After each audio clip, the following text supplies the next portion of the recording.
So hello and welcome. तो आज हम लोग पढ़ने वाले हैं class 11 chapter first NCERT mathematics sets का नेक्स्ट टॉपिक, जिसका नाम है टाइप्स ऑफ सेट्स। ठीक है, मतलब अभी तक हमने क्या क्या डिस्कस कर लिया था इसके पहले वीडियो में कि सेट्स क्या होता है, या रिवाइज कर लेते हैं थोड़ा सा। सेट्स किसको बोलते हैं? अगर कोई चीज वेल डिफाइंड चीजों का कलेक्शन को दिखाता है तो उसको हम लोग क्या बोलते हैं? सेट्स बोलते हैं। So basically set is a collection of well defined objects, और इसको कैपिटल लेटर से रिप्रेजेंट करते हैं। इसको लिखने के दो तरीके हैं, एक रोस्टर फॉर्म और एक सेट बिल्डर फॉर्म। यहां तक जो है हमने चीजें डिस्कस कर ली थी। अब आगे देखते हैं टाइप्स ऑफ सेट। ठीक है, टाइप्स ऑफ सेट में जो है पहला है हमारे पास एम्प्टी सेट। इसी का दूसरा नाम होता है एम्प्टी सेट का दूसरा नाम है नल सेट। ठीक है, इसका नाम याद रखना, नल सेट बोले चाहे एम्प्टी सेट बोले, दोनों का मीनिंग क्या होता है? सेम होता है। ठीक है, तो एम्प्टी सेट किसको बोलते हैं? एक ऐसा सेट जिसमें कोई भी एलिमेंट नहीं होता है उसको हम लोग क्या बोलते हैं? एम्प्टी सेट बोलते हैं। ठीक है, जैसे एक एग्जांपल देते हैं हम लोग, एक सेट दिया है ए, that is x is such that x is a student of class 11 presently studying in school। मतलब ये जो है एक बोल रहा है कि एक क्लास 11th का एक स्टूडेंट है, ठीक है, जो कि अभी प्रेजेंटली इस स्कूल में क्या कर रहा है? पढ़ रहा है। ठीक है, अच्छा, इसके बाद एक और देखो, नीचे में एक और दिया होगा एग्जांपल, फिर उसके बाद देखते हैं हम लोग। बी करके दिया है x is a student presently studying in both 10th and 11th। ऊपर वाले सेट में क्या बोल रहा था कि एक स्टूडेंट है जो कि क्लास 11th में है और वो अभी पढ़ रहा है, वो बिल्कुल सही था। लेकिन बी वाले को देखो, बी वाला क्या बोल रहा है कि एक ऐसा स्टूडेंट है जो कि क्लास 10th और क्लास 11th दोनों में है। क्या ऐसा चीज पॉसिबल है कि कोई एक बच्चा क्लास 10th में भी हो और क्लास 11th में भी हो? नहीं पॉसिबल है। तो ऐसा सेट जिसमें कोई भी एलिमेंट नहीं आता है वही क्या कहलाता है? एम्प्टी सेट या नल सेट कहलाता है। फॉर एग्जाम्पल, ये सेट नंबर जो बी है, ये सेट नंबर बी क्या है? एक एम्प्टी सेट है, क्योंकि इसमें कोई भी एलिमेंट नहीं आ सकता, कोई ऐसा स्टूडेंट नहीं हो सकता जो कि 10th में भी हो और 11th में भी हो। ठीक है, अच्छा, इसका डेफिनेशन देख लेते हैं क्या दिया है। देखो, a set which does not contain any element is called empty set or the null set, और इसका एक और नाम होता है void set।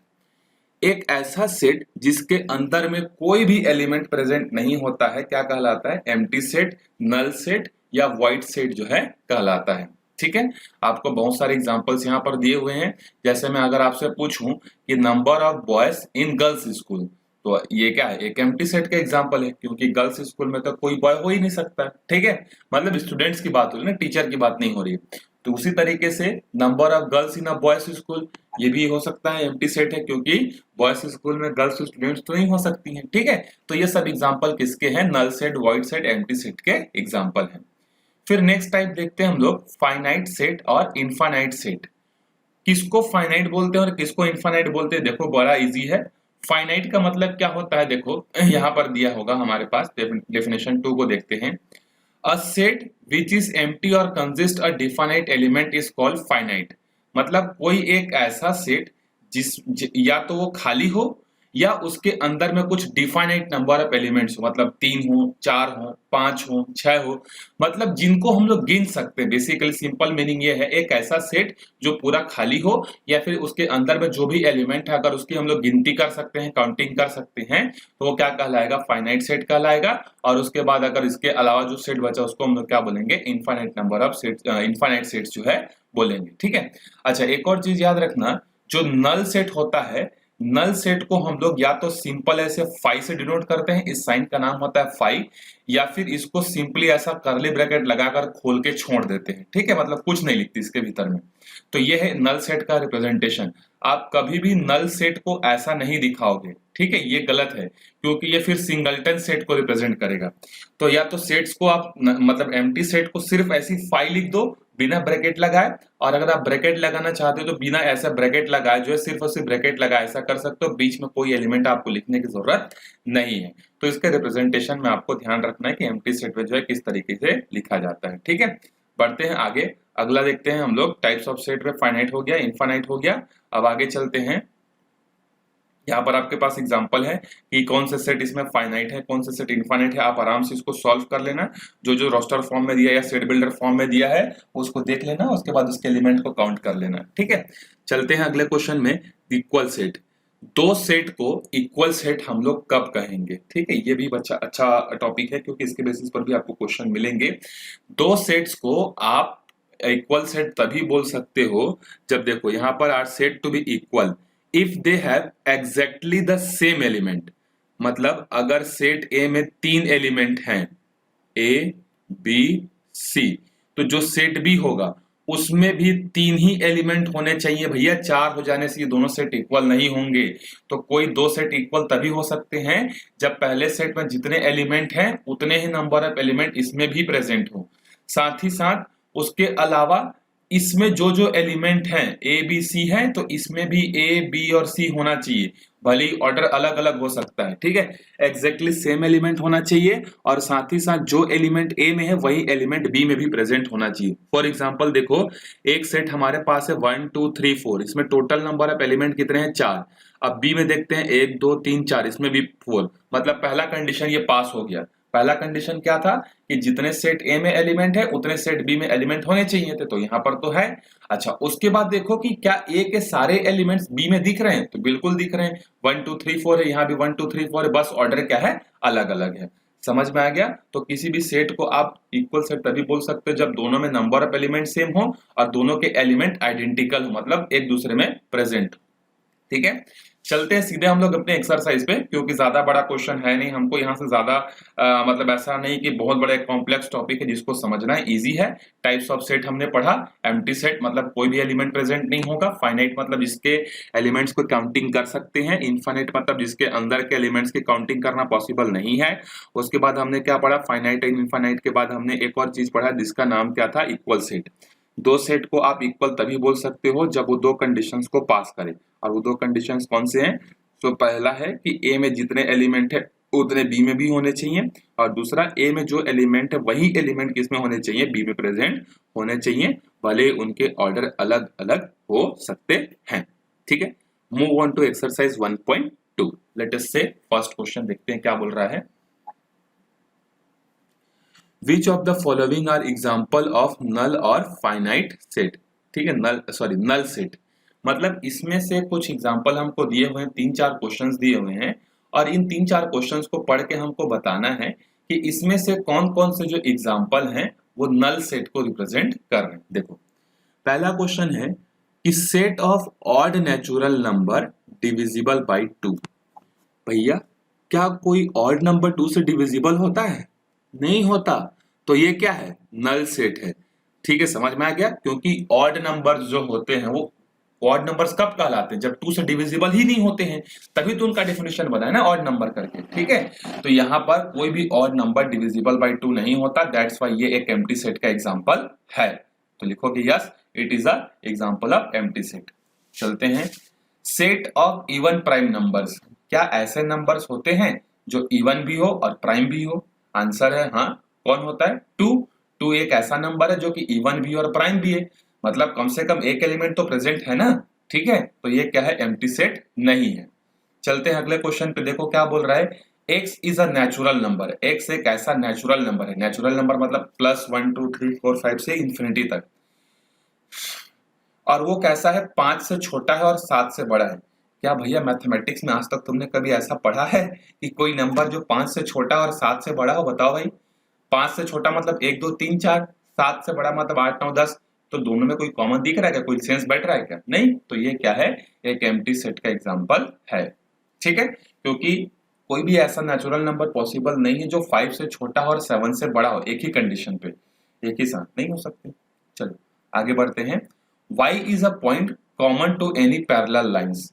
अच्छा, ये बोल रहा है कि अगर दो पैरेलल लाइंस हैं तो क्या दोनों के बीच में y एक कॉमन पॉइंट हो सकता है? गलत है, ये भी गलत है। ये भी एम्प्टी सेट का एग्जांपल है। क्यों एग्जांपल है? क्योंकि पैरेलल लाइन का डेफिनेशन क्या होता है, ऐसे दो लाइन जिनके बीच में कभी भी कोई कॉमन पॉइंट नहीं मिलता है, या वे दोनों एक दूसरे को इन्फिनिटी पर काटते हैं। ठीक है, तो पैरेलल लाइन में कोई कॉमन जगह जो है नहीं होता। हाँ, अगर इंटरसेक्टिंग बोलता तो इंटरसेक्टिंग में कॉमन पॉइंट होते हैं। ठीक है, सो पैरेलल लाइन में कोई कॉमन पॉइंट नहीं होता, दैट्स व्हाई लास्ट वाला क्वेश्चन भी क्या है, एक एम्प्टी सेट का एग्जांपल है। चलते हैं क्वेश्चन नंबर 2 पे। Which of the following sets are finite और infinite? अब पूछ रहा है कि कौन से सेट फाइनाइट हैं और कौन से सेट इनफाइनाइट हैं। तो फाइनाइट मतलब मैंने बताया था जिसके अंदर के एलिमेंट की काउंटिंग की जा सकती है, और इनफाइनाइट मतलब जिसके अंदर के एलिमेंट की काउंटिंग नहीं की जा सकती। देखो, a set of month of a year, एक ईयर में 12 महीने होते हैं और 12 महीने को हम लोग काउंट कर सकते हैं, जनवरी, फरवरी, मार्च, अप्रैल, मई, जून, जुलाई, अगस्त, सितंबर, अक्टूबर, नवंबर, दिसंबर। तो इसकी काउंटिंग कर सकते हैं। तो ये किस में आएगा, ये फाइनाइट में आएगा। ठीक है, अब देखो सेकेंड वाला 1 2 3, 3 के बाद डॉट डॉट डॉट डॉट करके छोड़ दिया, मतलब कहां तक जा रहा है तुमको पता है क्या, नहीं पता है, तो ये क्या है, इनफाइनाइट है।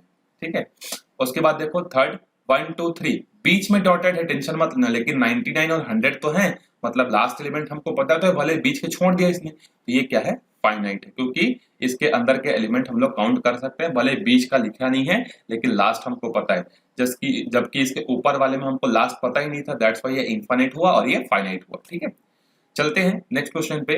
The set of positive integer greater than 100 से बड़े सारे पॉजिटिव इंटीजर, क्या काउंटिंग कर पाना पॉसिबल है, क्योंकि बहुत सारे होंगे, इनफाइनाइट नंबर ऑफ नंबर्स हो सकते हैं जो कि 100 से बड़े हों, तो ये फाइनाइट नहीं है, ये इनफाइनाइट है। ठीक है, set of prime number less than 99 से कम वो सारे नंबर जो कि प्राइम नंबर हो, काउंटिंग करना पॉसिबल है, बिल्कुल है, जितने प्राइम नंबर आएंगे सबकी काउंटिंग कर सकते हैं हम लोग। तो ये क्या है, एक फाइनाइट सेट का एग्जांपल है। ठीक है, आई होप आपको समझ में आ गया होगा। चलते हैं अगला क्वेश्चन पे। State whether each of the following set is a finite और इनफाइनाइट, सेम क्वेश्चन है, फाइनाइट है कि नहीं फाइनाइट है आपको बताना है। The set of line which are parallel to X axis, मतलब ये बोल रहा है कि अगर ये एक्स एक्सिस है और अगर ये वाई एक्सिस है, तो एक्स एक्सिस के पैरेलल कितनी सारी लाइनें खींची जा सकती है भैया, इनफाइनाइट नंबर ऑफ लाइनें खींची जा सकती है, और इसकी काउंटिंग करना भी पॉसिबल नहीं है।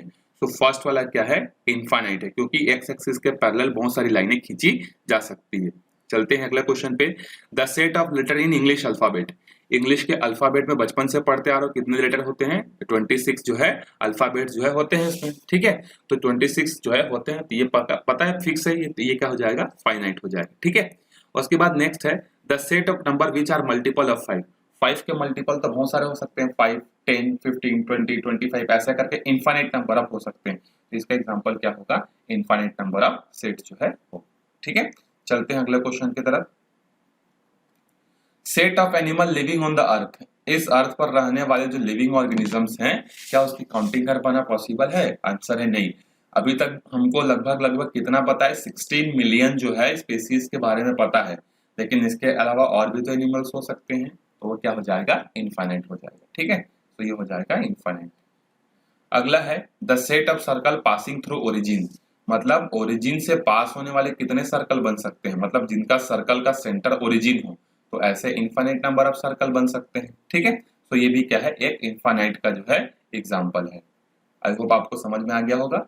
चलते हैं अगले क्वेश्चन पे। क्वेश्चन नंबर 4 क्या बोल रहा है, देखो, in the following state whether A is equal to B और नॉट, मतलब ये बोल रहा है कि नीचे कुछ सेट्स दिए हुए हैं और उसमें से आपको पहचानना है कि कौन से दो सेट्स आपस में इक्वल हैं और कौन से नहीं है।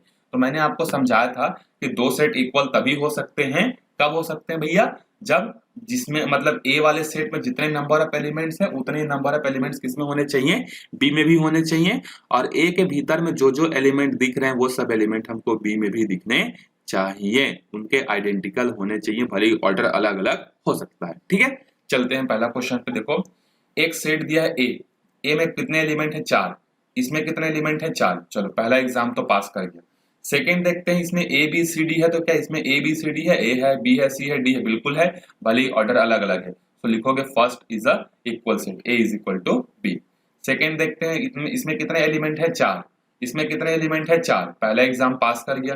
दूसरा देखते हैं, यहाँ 4 है, यहाँ भी 4 है, यहाँ 8 है, यहाँ भी 8 है, यहाँ 12 है, यहाँ 12 नहीं है, बात खत्म, ये इक्वल सेट नहीं है, क्योंकि 12 यहाँ भी दिखना चाहिए था लेकिन नहीं दिख रहा है। ठीक है, चलते हैं अगले क्वेश्चन पे। देखो, 2 4 6 8 10 ये रोस्टर फॉर्म में और ये सेट बिल्डर फॉर्म में। Positive even integer less than equals to 10, मतलब ये बोल रहा है कि 10 और 10 से छोटे जो भी इवन नंबर है, तो कौन कौन से इवन है, 2 4 6 8 और 10 है, तो ये सेट और ये सेट देखो इक्वल है कि नहीं, तो ए इज इक्वल टू बी। उसके बाद अगला देखते हैं कि x is a multiple of 10, 10 के मल्टीपल्स मतलब 20 30 40 50 60, क्या इसमें मल्टीपल दिख रहे हैं, क्या 15 10 का मल्टीपल है, नहीं, क्या 25 मल्टीपल है, नहीं। तो यहाँ पर एक चीज तो ये हो गया कि इसमें भी इनफाइनाइट नंबर ऑफ एलिमेंट है, इसमें भी इनफाइनाइट नंबर ऑफ एलिमेंट है, पहला एग्जाम तो पास कर गया, लेकिन दूसरे एग्जाम में यहाँ पर 20 आएगा, जबकि यहाँ पर 20 है लेकिन यहाँ 15 है, जो कि यहाँ 15 आता ही नहीं है, तो ये दोनों इक्वल सेट नहीं होंगे। ठीक है, रीजन क्या समझ में आ गया? क्योंकि 10 के मल्टीपल में 15 नहीं आता, जबकि बी वाले में 15 हमको दे दिया था। ठीक, चलते हैं अगले क्वेश्चन की तरफ। क्वेश्चन नंबर 5 क्या बोल रहा है? Are the following pair of sets are equal, give reason. क्या नीचे दिए गए सेट्स इक्वल हैं? तो आंसर बताना है आपको। पहला दिया है रोस्टर फॉर्म में 2,3, दूसरा दिया है सेट बिल्डर फॉर्म में। इसका सॉल्यूशन हमको निकालना पड़ेगा, तो सॉल्व करते हैं इसको हम लोग। हमारे पास क्या है? x² plus 5x plus 6 is equal to 0। Splitting the middle term करो भैया। मिडिल टर्म स्प्लिट करने से किसमें किसमें स्प्लिट होगा? 2 और 3 में होगा। 2x plus 3x plus 6 is equal to 0। उसके बाद जब कॉमन लोगे तो क्या आ जाएगा? इतना तो पता हो गया, 10th पास कर चुके हो, पढ़ रहे इक्वेशन पढ़ चुके होगे। ठीक है, तो x की वैल्यू यहाँ से कितनी आ जाएगी? -2 और -3। तो इसमें -2 और -3 आ रहा है, जबकि इसमें +2 और +3 आ रहा है, मतलब पहला वाला नहीं है। ठीक है, दूसरा देखते हैं। दोनों सेट बिल्डर फॉर्म में दिए, तो दोनों को रोस्टर फॉर्म में चेंज करना पड़ेगा। x is a letter in the word follow. Follow में जो आने वाला जो लेटर है उसको रोस्टर फॉर्म में जब आप चेंज करोगे तो क्या क्या आएगा? f आएगा, फिर कॉमा o आएगा, फिर l आएगा। l तो 2 बार है तो एक ही बार लिखेंगे हम लोग, फिर w आएगा। ठीक है, उसके बाद वोल्फ। वोल्फ में कौन कौन आएंगे? w आएगा, o आएगा, l आएगा और f आएगा। तो देखो इसमें 4 एलिमेंट, इसमें भी 4 एलिमेंट। पहला एग्जाम पास कर गया। दूसरा इसमें FOLW है, यहाँ पर भी FOLW है, भले ही ऑर्डर अलग अलग है। तो सेकेंड वाला जो है वो इक्वल सेट का एग्जाम्पल है। ठीक है, चलते हैं हम लोग अपने अगले क्वेश्चन पर, जिसका नाम है क्वेश्चन नंबर 6, जो कि लास्ट है इस एक्सरसाइज का और इस वीडियो का भी। देखो क्या बोल रहा है? From the sets given below select equal set. अब आपको बताना है भैया कि कौन से सेट इसमें इक्वल है, क्योंकि बहुत सारे दिए हुए ABCDEFGH करके। अब बताना है आपको। तो 2 कंडीशन होने चाहिए इक्वल सेट के लिए। पहले तो नंबर ऑफ एलिमेंट सेम होने चाहिए और दूसरा नंबर ऑफ एलिमेंट आइडेंटिकल होने चाहिए। इसमें 4 एलिमेंट है, इसमें भी 4 है, इसमें भी 4 है, इसमें भी 4 है, इसमें तो 2 है। तो नीचे वालों के साथ इक्वल होना पॉसिबल नहीं है। पहला देखते हैं, इसमें 2 4 8 12 है, कहीं पर और है 2 4 8 12 नहीं है, मतलब ए किसी के इक्वल नहीं है। अगर ए किसी के इक्वल नहीं तो बी को देखते हैं, 1 2 3 4 और 1 2 3 4। यस, तो बी और डी आपस में इक्वल हैं, तो एक तो हमको मिल गया इक्वल बी और डी। उसके बाद देखते हैं क्या और कुछ हो सकते हैं 4 वाले में। 4 वाले में तो और कुछ नहीं हो सकते। ठीक है, देखते हैं। यहाँ -1 है, +1 है, यहाँ -1 +1 है, मतलब ई और जी भी क्या है? इक्वल है, भले ही ऑर्डर अलग अलग है। उसके बाद यहाँ 0 1 है, यहाँ 0 A है, और कोई पेयर बन रहा है क्या? नहीं। तो सिर्फ यही 2 सेट्स ऐसे हैं जैसे पेयर हैं जो कि आपस में क्या है? इक्वल है। ठीक है, तो आई होप आपको ये एक्सरसाइज समझ में आया होगा। अगर आपको प्रॉब्लम हुआ होगा तो आप कमेंट करके बता सकते हो। अपने फ्रेंड्स के साथ ये वीडियो शेयर करो। ठीक है, उनको भी बताओ ताकि उन लोग भी अपने टाइम का यूटिलाइजेशन कर सके, अच्छे से पढ़ाई कर सकें। ठीक है, मिलते हैं अगले वीडियो में। तब तक आप प्रैक्टिस करते रहो। तब तक के लिए बाय बाय।